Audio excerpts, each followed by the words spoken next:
So we've done that too, and it's been fun. So yeah. So anyway, we should get rocking. But real quick, we are in the Thick and Mystic studio in St. George, Utah. Our main sponsor, if you will, or who really pays all the bills around here, is Audio Mover.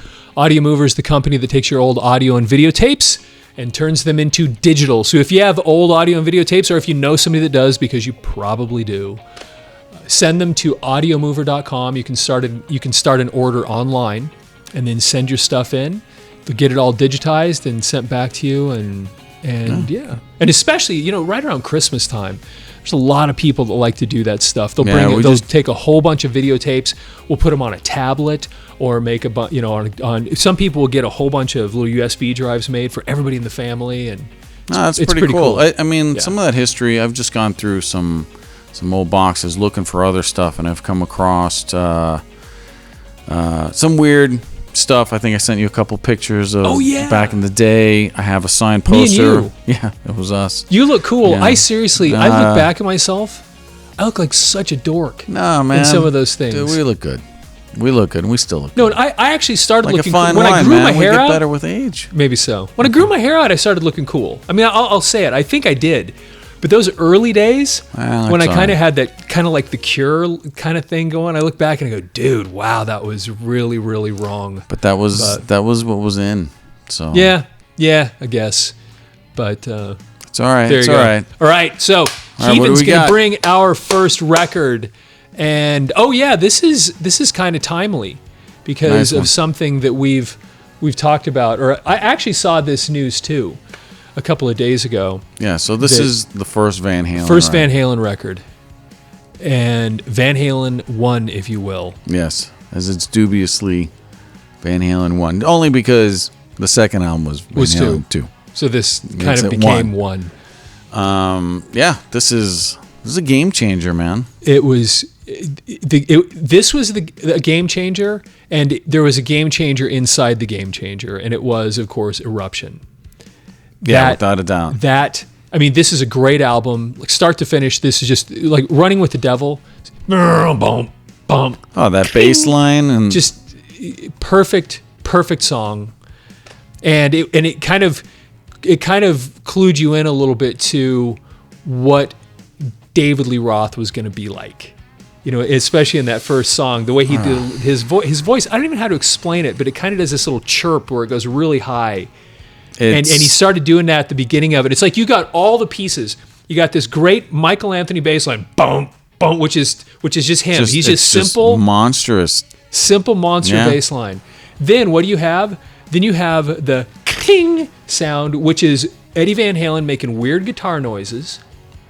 Then you have David Lee Roth doing his little screech. Alex Van Halen, it's like all of the signature things that you would hear for the next 40 years were introduced to you. And that was the first song, wasn't it? Yeah. Run with the Devil? Yeah. It was like here's all the pieces that everybody's gonna love for the next 40 years, and we're gonna give them to you in the first 20 seconds of this song, and then this is gonna launch everything. Yeah, that's a great place to start. Is the very first track. The album cover's cool because again, awesome. You got the Van Halen logo that ends up being the classic Van Halen logo, which is clean, cool, nice. It's chrome. I think this is late 70s, right? I think it was 76, 77, wasn't it? That's a really good question. I thought it was 78.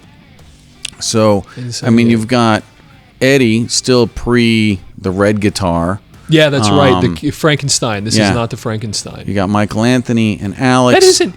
He didn't turn that into the Frankenstein, did he? This is a different guitar. Yeah, I think it's different. But this is the very beginning. Yeah. I dug what they did with these images where they had the flare off of there, the little green thing coming off, and David Lee Roth. Let's just be honest. One of the greatest frontmen that you will ever have in a rock band. It was his idea to call the band Van Halen, even though that was the last name of the guys. He liked the idea and said, we should call the band Van Halen. Because they were Mammoth before then, right? That may be. I can't remember what it was. I think that's what it was called. But then it was David Lee Roth. But honestly, yes, Eddie Van Halen's a great musician. Alex Van Halen's one of the great underrated drummers. Yeah, he's awesome.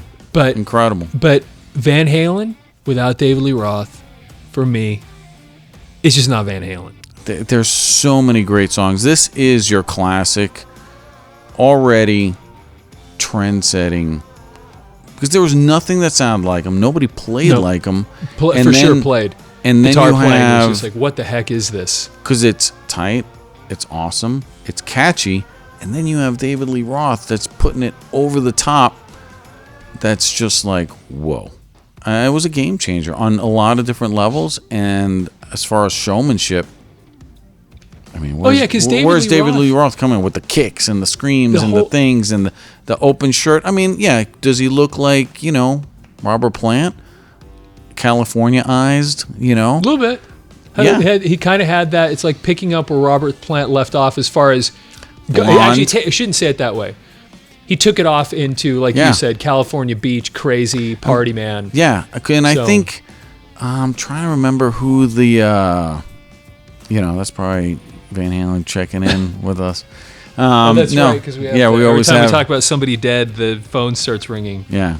Hang on a second, let me... Make sure it's not important. Yes. House burning down or something. Off. Okay. Top right. It's got a little bit of a... Yeah, there you go. Well, actually, there's already... the picture actually has a little bit of a glare in it, so it's kind of hard to see. What was I saying? I lost my train of thought. We're talking about David Lee Roth. Yeah. And he's... the fact that he kind of took it. Yeah, I'm trying to think of who his inspiration was. Is some dude from like almost like a rock country, like I can't remember. Are you saying he has said that his inspiration was? He has some dude that's in like it's like, I don't want to say, it's not Nazareth or something. It's like, I've seen it before. Really? Like, interesting. Yeah. And we can add it as like a subtext maybe in the post-production. I'd really like to know, because I don't know the answer to that at all. That's very interesting. I mean, I can't remember it. I can't remember. But it's some dude that was like in a... it's like in a band, and he's got blonde hair, had the total look. And I guess David had seen him at some point. And they got like a weird name, like American Railroad, something or other. I don't know. They got some kind of weird name, like generic. It wasn't like, and the front man like blew David away, and he was like, I like kind of that persona. At least that's kind of where I read or something.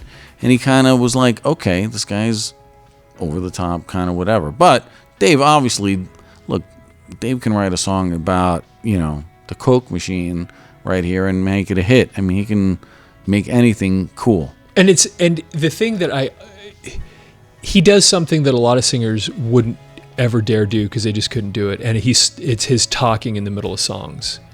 Where he goes, I mean, where he just starts rambling on. The line goes up the back of your stocking. The line goes. Yeah, I mean, I always like those kind of high heels. No, don't take it off. Don't take it off. I love that stuff so much. He's so good at that. His persona. Look, David Lee Roth, even today, he walks into a room and even for a while. But if you remember when MTV was blowing up, I mean, his Just a Gigolo video made fun of everybody. Today it would be so politically incorrect, but I mean, it was just at the time, and it was always being played because it was just crazy and over the top, and just because his persona more than fills a room and a stadium and a thing. It's just David Lee Roth is a showman. Yeah, he's huge. Everything he does is huge. He's awesome. He's I love awesome. The guy. And I just, and I think that's the news that we were talking about, is that he just announced this week or within the last week that's it. He's either for health reasons or whatever, that he's he's done. Amazingly, he was on Joe Rogan about a year, maybe 2 years ago. He's really a crazy, interesting. He's a crazy storyteller, bro. And he's not only a crazy storyteller. He's such an interesting guy. All the things he's done, like he just took off and lived in Japan at one point. But the most fascinating thing to me I think it was Japan, because he talked about that in Rogan. But the most fascinating thing to me was, I think it was the late 90s, he just decided that he wanted to work in an ambulance. Yeah, EMT. Yeah, he wanted to be an EMT. Yeah. So he just goes and does that. And he did it for years. And I think he said there was only like 2 people ever recognized him. Because you don't expect to see David Lee Roth there, in the ambulance. But it's so crazy, because here's this, one of the biggest rock Just stars a in the world. gigolo. Yeah. I'm saving your life. One of the biggest guys in the Clear. world. I mean, But he just decides that's what he's going to go do. are you going to be just like Paradise? Clear. I mean, It's hysterical, man. He's awesome. Think about that. He's so unique in just like every possible way. And So I mean, he was I love the guy. the front man of front men. I mean, he was, oh, dude. I mean, look at the back cover, right? I mean, he's doing the David Lee Roth Scream, whatever he's doing. This there, says everything. right? Yeah, exactly. It's got So amazing. the hair, the looks. I mean, he's been quoted in I don't know how many movies, just like as like David Lee Roth, Van Halen. Oh, I mean, it's this is great. We go on and on. And this but album is so important. It was just truly an important record. Let's take a look on the inside real quick, then we can talk about the tracks. There's the picture of the guys, and it's interesting because when this came out, they were kind of a club band. Yeah, that's what I mean. This is their debut album. Yeah, so these pictures are probably look like a bunch of dudes that just played a club show, and because they probably just did. Right. And got the pictures. This is what they put on the inside. Is this a track list over here? Thank you. All selections written by Edward Van Halen, Alex Michael Anthony. Oh, you know what? That was also something that I remember, and I don't know how true this is, but I remember hearing this, that one of the things that they started doing early on in their career was that they gave songwriting credit to everybody in the band. Yeah, share the credits, 25% a piece or whatever the case was. That is really amazing. Yeah. That they just said, because truly, I mean, think about it. I bet 99% of whatever happened to this band was probably Eddie Van Halen. A lot of it was David Lee Roth, I'm sure. Yeah. But Michael Anthony probably wasn't a massive contributor, I don't think. I don't know. We don't know. I mean, we weren't there, but I mean, the fact that they do it that way, we're all splitting it this way is pretty awesome. That is really pretty cool. And there's the logo and then again. Just really clean Van Halen logo on the back. Dude, how many people you see running around with that T-shirt and that logo, even today, man? So here's the record. Warner Brothers. Side 1, just kind of a standard Warner Brothers. Got a little etching in there. Let's take we'll take a look on the back and see if there's or we'll take a look on the center part in just a second and see if there's anything. There's side 2. So let me take a look in the middle, see if there's any little clues or any little fun things in here. I mean, nobody knew like what these guys were gonna do. I mean, there's a couple of really cool Van Halen documentaries out there floating around with some cool stuff from the early days. There is the Kiss connection with Gene Simmons paying for their demo to get them signed. There's a weird little shape right there that I think it's not I don't know how to describe it, but it doesn't seem all that important. Yeah, Gene Simmons, he loves taking credit for things, and he always takes credit for discovering, Yep. But I mean, that's there's so much we can talk about. I mean, so the track list. Yeah, see the tracks real quick. Running with the Devil. So we have, let's see. They don't have them in order. Oh, check it out. Special thanks. Gene Simmons is the very first one. Okay. So the track list here. This isn't in correct order. You Really Got Me. Right, which of course, an old remake. Kinks tune. Yep. And these guys made it famous again. Jamie's Crying. Boom, boom, boom, boom. Yeah. Oh, man, just that's On Fire. Which Jamie's Crying is the sample that Tone Loc used, right? For Funky Cold Medina. Yeah. Yeah. So I don't know how I just pulled that out. You're right though. But I remember Funky Cold Medina. Dooku. Right? Then there was On Fire, where you really get to hear, because the really high harmonies were Michael Anthony. And you really catch that. Yeah, that's really cool. I'm on fire. Yeah, because it's way up and there. then man. yeah, he's singing like way above, like it's crazy. And that was that classic Van Halen sound. That harmony was Michael Anthony. That was his voice. Yeah, that did that. Run with the Devil. We talked about that. That's the opening track. I'm the One. That was a cool tune. Yeah, because it's kind of like almost like swingy. Yeah, that was a cool tune. I don't even know how to describe it, but it is. It's kind of like. If I heard it, I could sing along. I'm like, this little piece of me remembers how that thing. But yeah, it was kind of an oddball tune. Okay, then. But that just shows you the songwriting that these guys could put together. But okay, so this one is important. Ain't Talking About Love. That's a great My song. love is rotten to the core. So before we go on to the next one, David Lee Roth talked about that on Joe Rogan. Okay. And he talked about what's the difference between David Lee Roth and Sammy Hagar. Okay. And that was it. He goes, because David Lee Roth Van Halen is Ain't Talking About Love. Yeah. Sammy Hagar Van Halen is what's the song? There's a Love Comes Walking In or whatever that. He used a different tune, but it was a different thing. It's like this is a little angrier. This is the darker, dark side of life, and then the Sammy Hagar was the light side. Was the love side, and this is like, we ain't talking about love. My love is rotten to the core. Ain't talking about the love. So Little Dreamer, feel your love tonight. That's a good one with all the harmonies at the end. Kind of like a round. Yeah, because they go a cappella, right? At the end. I just want to feel. Yeah, I think something like that. Atomic Punk. That was kind of a crazy tune. Love that song. Love that song. Then of course Eruption. Because Atomic Punk's the one that starts out. Eddie's not even playing. He's like rubbing his palm on the strings. It's noise. Yeah.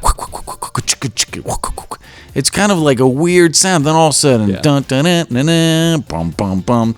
It's crazy how that is. Yeah, that's right. That's how it went. That was a great tune. Yeah, but it had that weird beginning. You're like, every guitar player owns this because their mind was like, how the F are they coming up? You know, I'm trying to be politically correct here and not get edited here, but how are you making those sounds? Because as a guitar player, nobody played like that. Yeah. You know, even the beginning of, you're talking the most influential guitar player probably ever. Yeah. I think that's safe to say. I mean, with the tapping and nobody heard anything like that. And Running with the Devil starts out with those really weird, wacky high notes, which are played behind the nut where you between the tune. You don't play there. Yeah. It's really crazy. Like that's what I was saying, that you get in that one so song, you get this thing, unorthodox. like it's gonna this oddball stuff. This is what you're gonna get.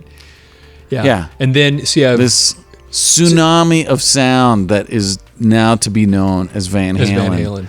Yeah. And then the last two are Eruption. Once again, one of the most important songs is for guitar players ever. People.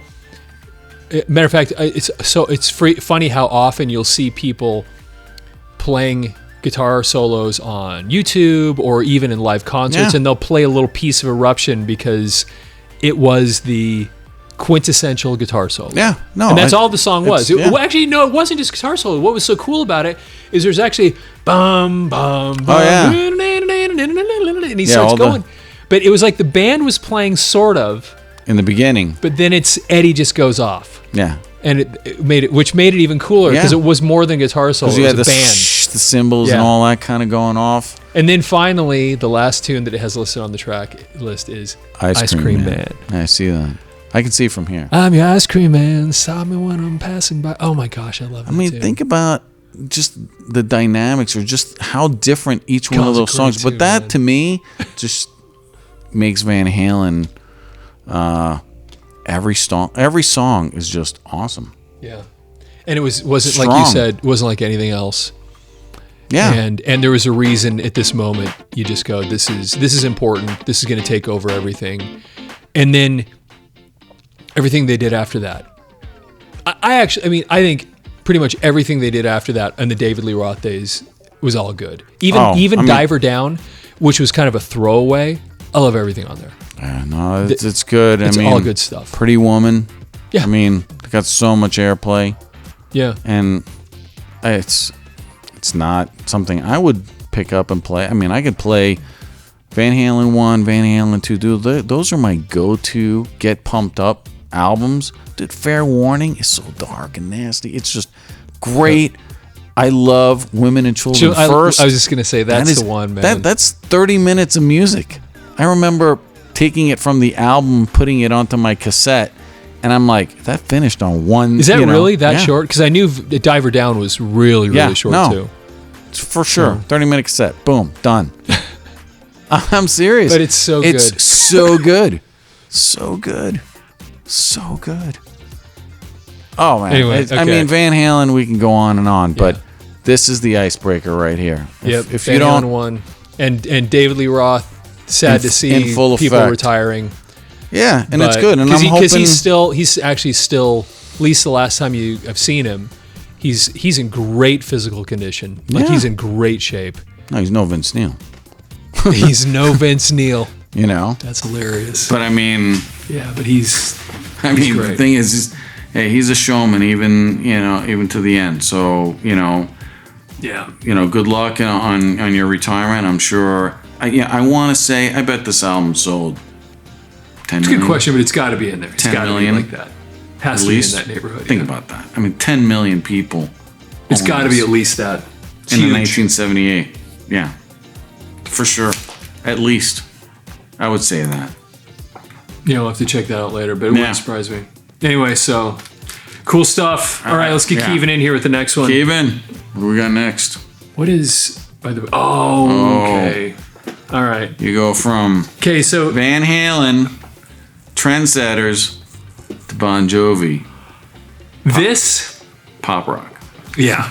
Now this album was enormously huge. Like it was this their biggest album, Slippery When Wet, Bon Jovi, Slippery When Wet. I mean, just the title. I mean, you're talking late 80s. We were in high school when this came out, right? Yeah. Yeah. And what year was this? Hold on, look. I'm going to go 87, 86. Close. 86. 1986. I mean, this is at the height of,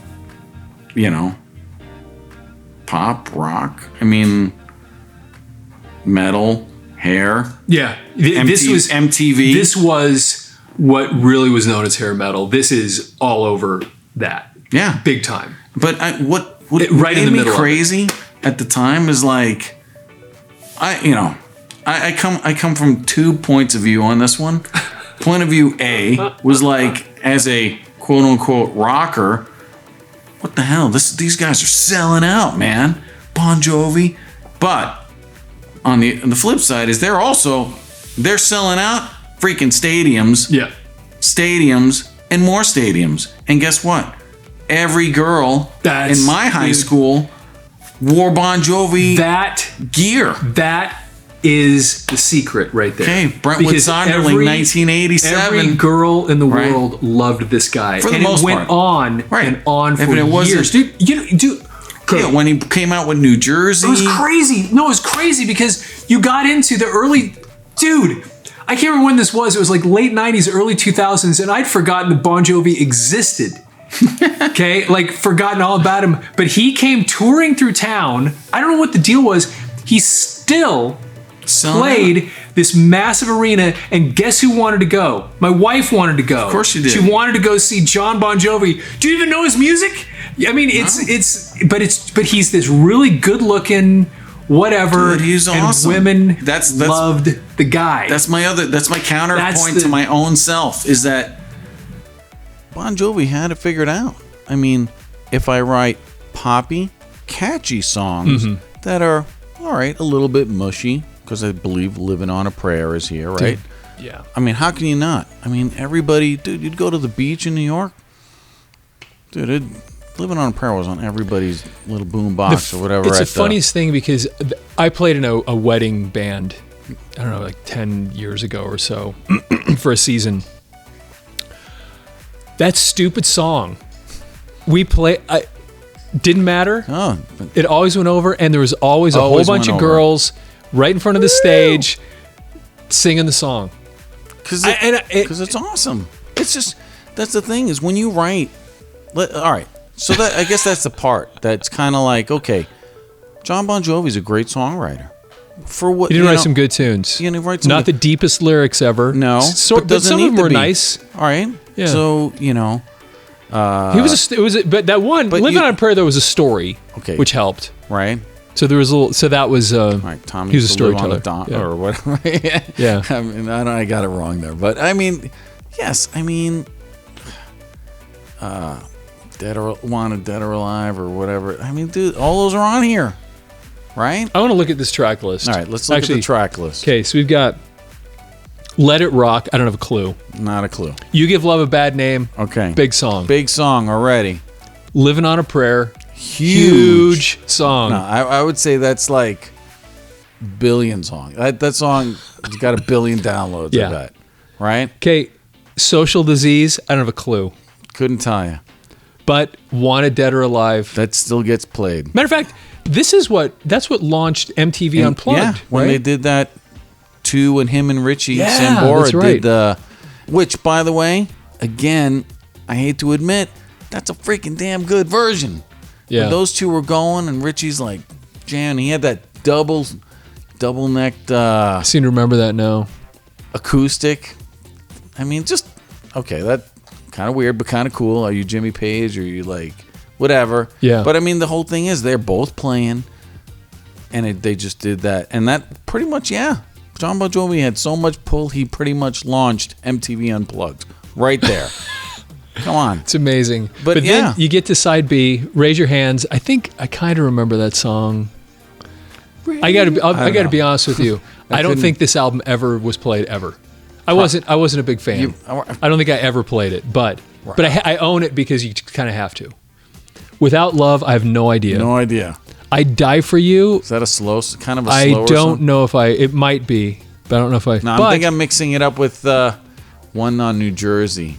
That's kind of I wouldn't know. Probably same deep lyric. "Never Say Goodbye." That song got played at every prom for like 20 years. Yeah. And probably still does. And then "Wild in the Streets." I don't know that one. Never Say goodbye. Yeah. I mean, gosh. come on. Right? Still. I mean, we even have the So- tech. When the techie knows, right? Still gets How old are you, played. Kevin? 19. Damn. 19-year-old. That's all I'm saying. Oh my. My prom. Yeah, there you go. Are you serious? So last year, right? I'm kidding. 2 years. You know, I mean, but that's, look, I mean. 2 years ago in Montana. Right. 2 years That's ago how in huge- Montana, they're still playing. Oh my. Yeah, you know it. It's crazy. Dude. John Bon Jovi's That is making crazy. money. He's basically, he's made so much money on this one. I couldn't even tell you how many albums this sold. But It's got to be in the 10 million plus. It has to be. yeah. It's huge. So there's the band in the back. You want to fact check that on your phone there? Find out how many albums "Slippery When Wet." I mean, the cool rocker part is, okay, it's a play on words, right? The slippery when wet piece. Yeah, and edgy. you've got the cheerleaders. bunch of women in suds washing cars, "Slippery When Wet." Okay, right. And then what do you have? You have the lyrics. I mean, because on the up side. until this, I mean, when I don't he think had, I've ever opened this up and even looked at it. This is crazy looking at because this. prior to this, he had what, the 10 million degree Fahrenheit. 7,800 degree Fahrenheit. Weirdly, I'm not a Bon Jovi fan in general. I liked that album. And because it had a song on there, weirdly enough, called "Silent Night" that I liked. It was a slow tune. But I had that album. Okay. And that was but the one, I think right before that was the first album, right? Was Bon Runaway. Jovi with "Runaway," which is a pretty big tune. That's a big tune. 7,800 degrees didn't do much. I don't think so. So And this then came out of nowhere. Then all of a sudden, Bon Jovi is the biggest Everywhere. thing in the world. Oh yeah, dude. And then Yeah. after this was New Jersey. New Jersey. Right? Which was, I mean, even more monstrous. Yeah. I don't think it was as big as this, but probably pretty damn But it's close. like a lot of bands where they have that one album that explodes, and then the next one There's no way becomes. you can sustain You that. can't do it, but the next one, if it's even halfway decent, will be. It's going to carry the momentum. We'll keep going. Yeah. Because that one had like Lay Your Hands on Me, right? Oh. And You Give Love a Bad Name. That was this one, though, wasn't it? You Give Love a Bad Name? No. That was this one. We just talked about that. There was something else on New Jersey. Problem is, I don't know Bon Jovi. Bad Medicine is the one. Bad Medicine, that's what it was. I mean, yeah, that song drove me freaking nuts. Just because it was just corny.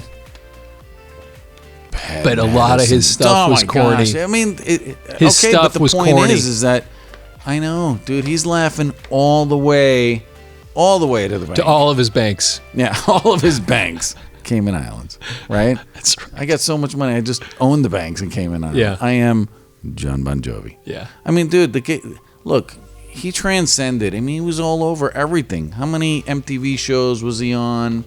And, I mean, he was even in Young Guns too. Hey, he was in that U-571. Oh, he was the submarine movie. Yeah. That was awesome. He's everywhere. And he was actually kind of cool. You know? Yeah. So, dude, and you know what? I mean, I know I just busted on Vince Neil earlier in the episode. But I mean, rightfully so. The guy doesn't look good. No. But let me tell you, John Bon Jovi, he's grayer.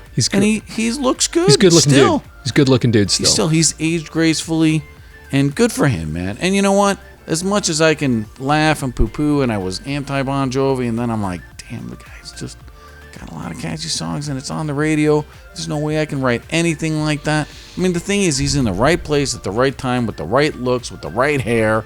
And he just killed it. Good for him. Yeah. You know? Yeah. So that's my kind of two sides of Bon Jovi. I'm like, dude, you're not a rocker, man. But he's like, yeah, but I've got more money in my banks than you have in your checking account. Than you'll ever even can dream about. But good for him. Yeah. You know? Yeah. Yeah, it's pretty amazing. I mean, the thing is you're right. You launched. I mean, we touched on all the good points about this thing. MTV, basically, they had a whole show based on just that performance that him and Richie did. Yep. And It Richie went on for years. Sambora. I mean, let's talk about the band. Richie Sambora, pretty cool. Yes. And, I mean, he was married to Heather I knew we were going to Locklear. go there instantly. As soon as you said Richie and Burr, I'm like, we're about to start talking about girlfriends. Yeah. Who the women he was with, because, yes. Cher for a while. Are you serious? I didn't know that. Yeah. Because it was Heather Locklear, right? Yeah, Heather Locklear for a while. And that's what you said. Yeah. And then there was... Like, I think she was after the Motley Crue drummer, Tommy Lee. Tommy Lee, yeah. I think Heather was after Tommy Lee, post Tommy Lee. See, this is why I was explaining this to somebody yesterday.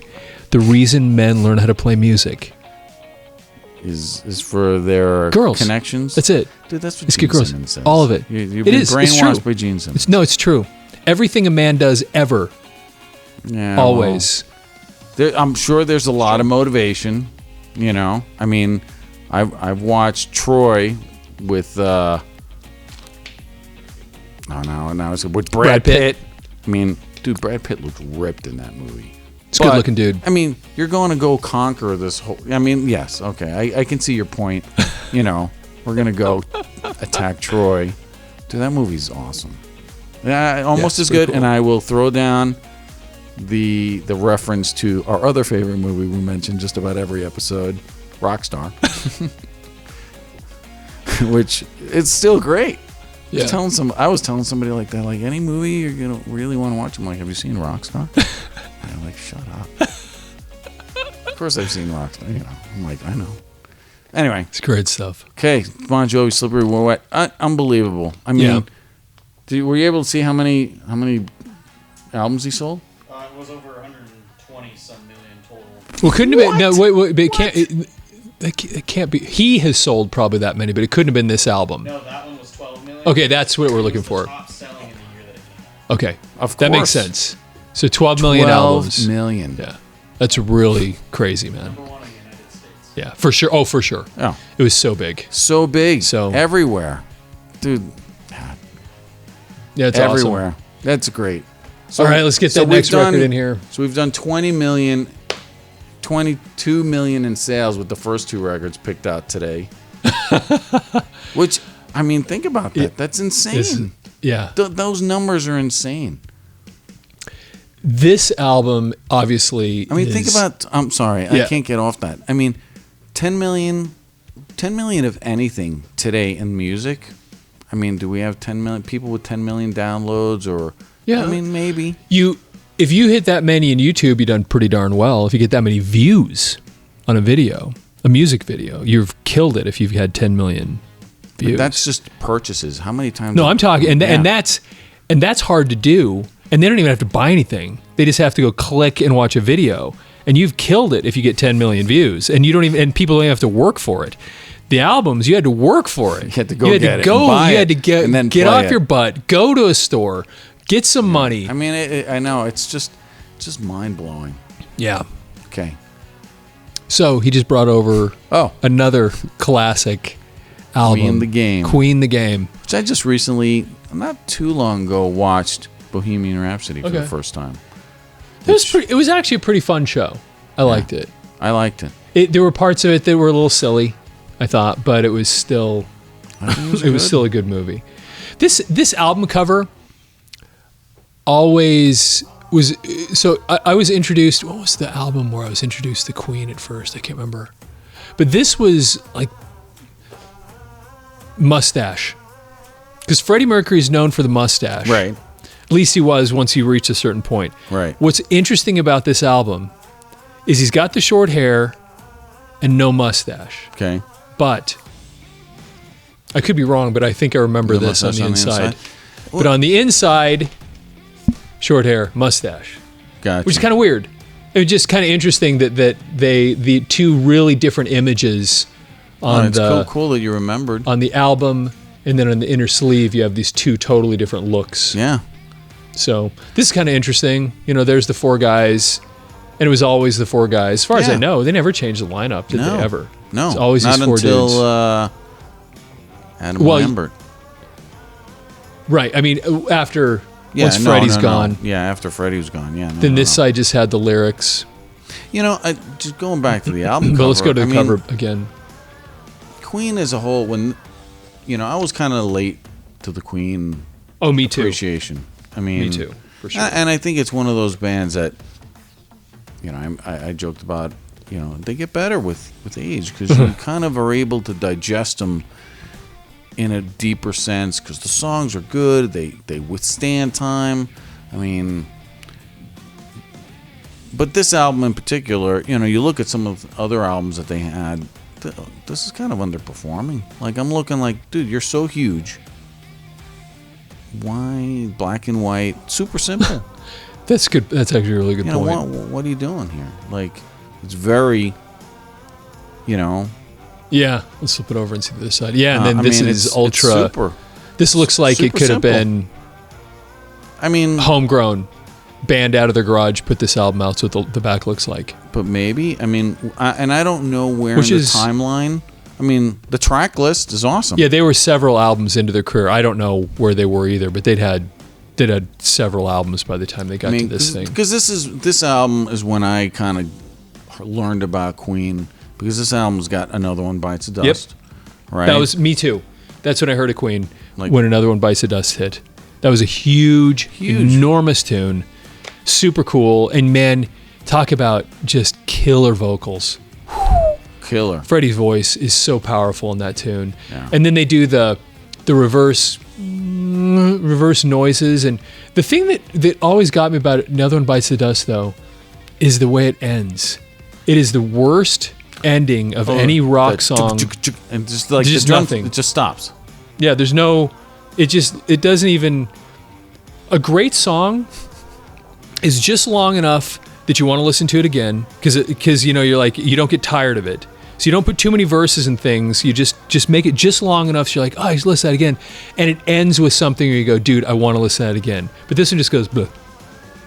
And every time I hear it, I go, oh. What? It does kind of stop. It's weird. That's one thing that, I think. But it was still huge. Yeah, I think I bought the 45 of this at some point because I know I had it. I may have too. So it was Another One Bites the Dust and the Suicide one, which has got to be on here. Oh, that's right. You know, That's right. What was that? That was Don't the Try B-side. Suicide. Okay, let's go through the tracks. Play the Game. I don't remember that at all. You know what? I don't remember any of this stuff.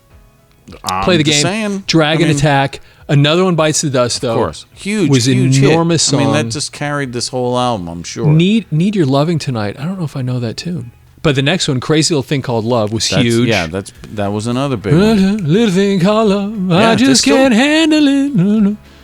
Right. Rocket, Prime Jive, don't know what that is. Don't Try Suicide, that was kind of a song. Sail Away, Sweet Sister, Coming Soon, Save Me. I have no idea. That's it, though. But I mean, But if the you're an tunes artist, that were big. I mean, if you're an artist and you're coming away with Another One Bites the Dust and Crazy Thing, And Crazy Little Thing Called Love. I You have mean, these two that's- monster hits. Yeah, they're huge. Yeah. Enough to say. Wow. I may not go running. Oh, it sounds like a windstorm. Yeah, wind Freddie, and rain. Freddie, hitting hey, us. wait, we're not Yeah, knocking. exactly. You know. Every time every album we're talking about dead people. Some strange phenomenon. Yeah, so back to you were saying about the movie. It was really cool. It's been the whole thing around Freddie Mercury has become. He's reached obviously legend status. I mean, he was super famous and kind of a legend at the time, but he died, and it was kind of like, oh, Freddie Mercury, he was famous, but it was almost like it took the Mike Myers doing Bohemian Rhapsody, took a great band that was famous, and it Catapulted, relaunched them reintroduced to a new generation. Yes, and that's what I think really launched them into legend, total legend status. Yeah. I don't want to knock things like Live Aid because I mean I remember the Live Aid I actually remember watching the Live Aid performance. I was a kid, what 15, 16 when that I think happened. we're in our teens. And I wasn't even into Queen, and I remember watching that being like stuck. Like they start going, and for some reason you just go, I must watch this. It was that Well, to me, I charismatic. think when Live Aid happened, you know, it was a really big thing. Yeah. So anybody that liked music was mesmerized to be part of that. But the other part of it is I'm thinking, all right, because they were like the headliners, right? Queen? Yeah. Well, they were during the day, so I don't know if they were. Why am I thinking? But being part of this, well, actually, they were part of something that happened at the end, I think. Yeah. So for But they some played reason, during the day. Yeah. For some reason, I thought, okay, you know, again, Another One Bites the Dust. Why are they? But then when they did play, I mean, they played some awesome tracks, and that's pre-Wayne's World. Yep. You know, so Bohemian Rhapsody, the whole recycling of that, didn't really hit yet. But I mean, I think there are those artists, and I would think Hendrix, Janis Joplin are artists that they were great. They weren't. I mean, yes, they were definitely people that changed the needle and way things people. But it was, you know, after they had passed, that people look back and go, yeah, that guy was way ahead of his Really time. good, yeah. Really talented. Just a great singer. And now people are going back and revisiting that. And I think that's part of art, right? I mean, people are still talking about Van Gogh and Picasso because they're appreciating years later and going, yeah. You know, are they saying, okay, that about Freddie now? And say that, yeah, I think they're going, you know what? He was way awesome. Way better more than awesome anybody we appreciated than many at the people time. really appreciated. You know? And I'll tell you something, as a singer, because I've done that my whole life. He is tough. It's tough to sing his stuff. His voice is so powerful. It's so huge. The range is all over the place. Man, I wouldn't even really try to do any of his stuff because it's that he's that good. Yeah, it's that special. I his put voice. it like this: like, you know, bands are kind of hard or they're unique when you don't have cover bands playing their stuff, right? I mean, how many Queen cover bands or, you know, Another One Bites the Dust? You don't see. I don't think you see many people actually trying to play their tunes, but there are a few, like Queen. They're the Queen tribute bands, and you can't do it if you don't have a guy that looks and sounds like him. It's not the same. because it became these characters, especially him, became the definition of what that band was. Yeah. I definitely think They did something over time, with Paul Rogers at one point, though, didn't they? The only thing I remember is the Adam Lambert, who he's pretty. I think they did awesome. something with Paul Rogers in the early 2000s too, something like that he played with them. But yeah, you're right. I mean, that's pretty Adam awesome. Lambert's extremely talented, crazy range. He's from not The Voice. I'm thinking of. I don't know. I know what you're talking about, but looks like Elvis, and I don't know. To me, he had kind of an Elvis-y type of look to him, but then just extremely talented. Yeah. I want to say he played with Kiss too somewhere. American That's Idol. what Thank you. Yeah. And so interesting. Yeah, no, Queen the game, man. I would just say from an artistic, this is no Led Zeppelin, Judas Priest, intricate cover with cool little details. This is plain Jane, man. Black and white photo, square, rectangle on a square. This is Photoshop. Words, picture. Yeah, not even a logo. But I wonder why, and maybe somebody knows the backstory to this. Why is it so? Because this scaled could down? easily be a promo album. Yeah. It's that simplistic. That makes to me, it doesn't make no sense with a band of this stature on Elektra, right? Records. Yeah. I mean, it's Is that right? That's who they're with? I think so. Let's look. Yeah. I mean, why And this not? is 1980. They'd already been around. Yeah, why would they have it's so weird. Small deal? Strange stuff. Well, eclectic bunch. Yeah. I mean, to say the least. I think going back in time, like saying, are people using the same example of Freddie Mercury's more appreciated in time, as the years go by and people looking back? I don't think Slippery When Wet and Bon Jovi will be, in that same category of. And I say that, and then at the same time, once again, I kind of kick myself in the ass going, Never Say Goodbye is still being played in tunes, and he's making money on that. It's being appreciated by two totally different worlds, I think. Right. The art form, the talent, and then the songwriting. And then there's the one that we want to hear when everybody's drunk at the end of the wedding. Yeah, that's that. Where you get into something like this, wedding, prom. It's excellent. Oh yeah, prom. Yeah. But they'd be underage at prom though, so hopefully they're not drinking. At 21. Oh, good. That's actually a really good point. Just saying. I don't know. Back in our day, it was still 18. I thought. I don't even remember. I remember. Just saying it. Maybe not in America if you're at your prom. That's a whole other subject. But just saying. But anyway. Queen the game. It was. There you go. Had a couple of really, really great tunes on it, and strange that I had never really thought about that. But you're right. This looks like a promo album. Yeah. A promo cover. Dude, we could have put this together. Yeah. Exactly. Photoshop. Done. Yep. Like first version. Take a picture, slap it in, shrink wrap it, chip it. We're good. That's it. Wrap. It's a wrap. So on that note, let's wrap. This is thanks for watching. I guess look at that camera over there. One. Thanks for watching for 3RAM Records. Remember, audiomover.com. It's where you take your old audio and videotapes, mail them in. Go to audiomover.com and convert your old audio and videotapes into digital. And what else do we usually talk about? Oh, yeah. Thanks. Subscribe.